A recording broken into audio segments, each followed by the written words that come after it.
بسم اللہ الرحمن الرحیم۔ السلام علیکم اسٹوڈینٹس، امید ہے آپ سب خیریت سے ہوں گے۔ آج ہم طلع پاکستان کے باب نمبر 1 پاکستان کی نظریاتی اساس کی دہرائی کریں گے۔ اساس سے مراد بنیاد ہے اور نظریہ سے مراد وہ تمام محرکات ہے جس کی بنیاد پر کوئی ملک حاصل کیا گیا ہو۔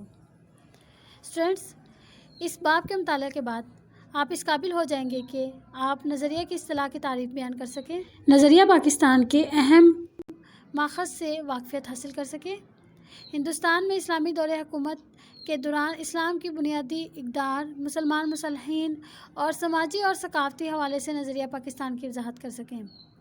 برصغیر کے مسلمانوں کی مذہبی، ثقافتی، سماجی اور معاشی محرومی کے حوالے سے دو قومی نظریہ کے آغاز اور ارتقاء کی وضاحت کر سکیں۔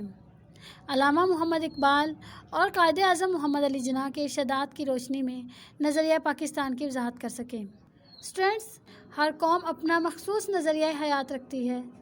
نظریے کی روشنی میں ہر قوم اپنی حصول عین کا تعین کرتی ہے اور پھر اس کی تکمیل کے لیے دن رات محنت کرتی ہے۔ لہٰذا نظریہ نہ صرف قوموں کے لیے مقاصد کے حصول کے مددگار ثابت ہوتا ہے بلکہ قومی اور ملکی ترقی اور خوشحالی کا باعث بھی بنتا ہے۔ مثلاً انقلاب فرانس کی تحریک کا مقصد جمہوریت اور عوامی آزادی تھا۔ نظریے کی بقا کے لیے ہی افغانستان کی عوام نے روس جیسی سپر پاور کے ٹکڑے ٹکڑے کر دیے۔ لہٰذا نظریہ کسی بھی قوم کو منزل مقصود تک پہنچانے کے لیے بنیاد فراہم کرتا ہے۔ نظریہ کی تعریف، ماخذ اور اہمیت۔ برصغیر میں پاکستان کے نام سے ایک آزاد ریاست کا قیام 20ویں صدی کا اہم ترین واقعہ ہے۔ اس واقعہ کے پیچھے ایک مضبوط نظریہ کار فرما تھا۔ نظریہ کے لیے انگریزی میں آئیڈیالوجی کا لفظ استعمال ہوتا ہے۔ نظریہ لفظ نظریہ اپنی تعریف اور معنی کے لحاظ سے ابتدا ہی سے سماجی دانشوروں کے درمیان اختلاف رائے کا باعث رہا ہے۔ مختلف ادوار کے مکاتب فکر یعنی مختلف سوچ رکھنے والے اور محققین یعنی تحقیق کرنے والے نے اسے اپنے اپنے انداز میں بیان کیا۔ معنی کے لحاظ سے نظریہ سے مراد سوچ یا مقصد، جبکہ اصطلاحی معنوں میں نظریے کی تعریف اس طرح بھی کی جا سکتی ہے: کسی شے کو وجود میں لانے کے لیے ذہن میں جو سوچ، فکر اور نقشہ ابھرتا ہے اور قائم ہوتا ہے، نظریہ کہلاتا ہے۔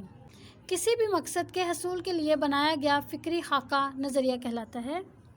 کسی خاص مقصد کے لیے کسی قوم کی اجتماعی سوچ کا ایک بات پر متفق یعنی رضامند ہو جانا بھی نظریہ کہلاتا ہے۔ ایسی بات جو لوگوں کو متحد یعنی اکٹھا کر کے اس کے حصول کی کوشش پر آمادہ کر دے، نظریہ کہلاتا ہے۔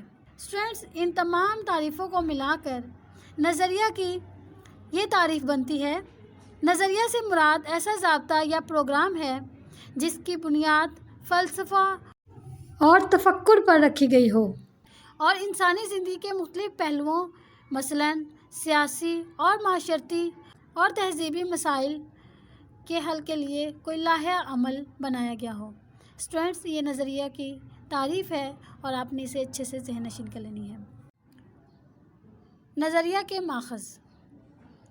ماخذ سے مراد نکلنے کی جگہ یعنی سورسز۔ جن عناصر کی وجہ سے نظریات کی تشکیل ہوتی ہے، ان عناصر میں مشترکہ مذہب، مشترکہ سیاسی مقاصد، مشترکہ تعلیمی مقاصد، مشترکہ معاشی مقاصد، مشترکہ ثقافتی مقاصد شامل ہیں۔ مشترکہ مذہب۔ مذہب محض عبادات کا مجموعہ نہیں ہوتا بلکہ وہ کسی قوم کی پوری معاشرتی زندگی کو متاثر کرتا ہے۔ 19ویں صدی میں برصغیر پاک و ہند میں کئی ہندو تحریکوں مثلاً آریہ سماج اور برہمو سماج وغیرہ نے جنم لیا۔ اسٹوڈینٹس، برہمو سماج بنیادی طور پر اصلاح پسند تھا۔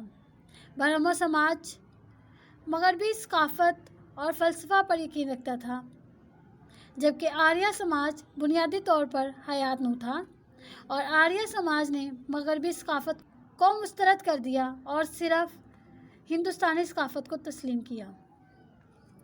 اسٹوڈینٹس، سماج کا مطلب معاشرہ، گروہ یا فرقہ ہے، اور یہ دونوں سماج برصغیر کے اندر موجود تھے، جن کا مقصد ہندوازم یعنی ہندو مذہب کی اشاعت اور مسلمانوں کو نیچا دکھانا تھا۔ آریہ سماج کے بانی پنڈت دیانند سرسوتی نے تو حد کر دی۔ اس نے شدھی کے نام سے ایک پروگرام شروع کیا جس کا مقصد غیر ہندوؤں کو زبردستی ہندو یعنی شدھی ہندو ذہن کے مطابق پاک صاف بنانا تھا۔ برہمو سماج کا بانی راجا رام موہن رائے بھی مسلم دشمنی میں مسلمانوں کے خلاف تقاریر کرتا تھا۔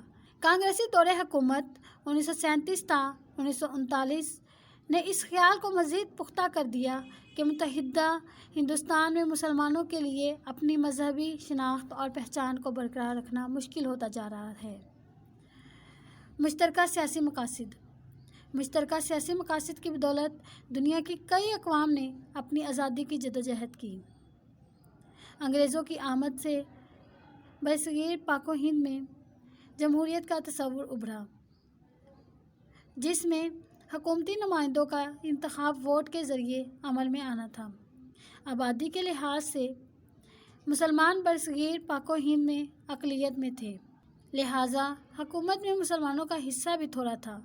نئے سیاسی نظام نے جو شعور دیا تھا، اس کی وجہ سے مسلمانوں کا تشخص ابھرنے لگا۔ اسٹوڈنٹس، آج ہم نے نظریہ کی تعریف اور اس کے کچھ ماخذ کا مطالعہ کیا ہے۔ آج کے لیے اتنا ہی، اجازت دیجیے، اللہ حافظ۔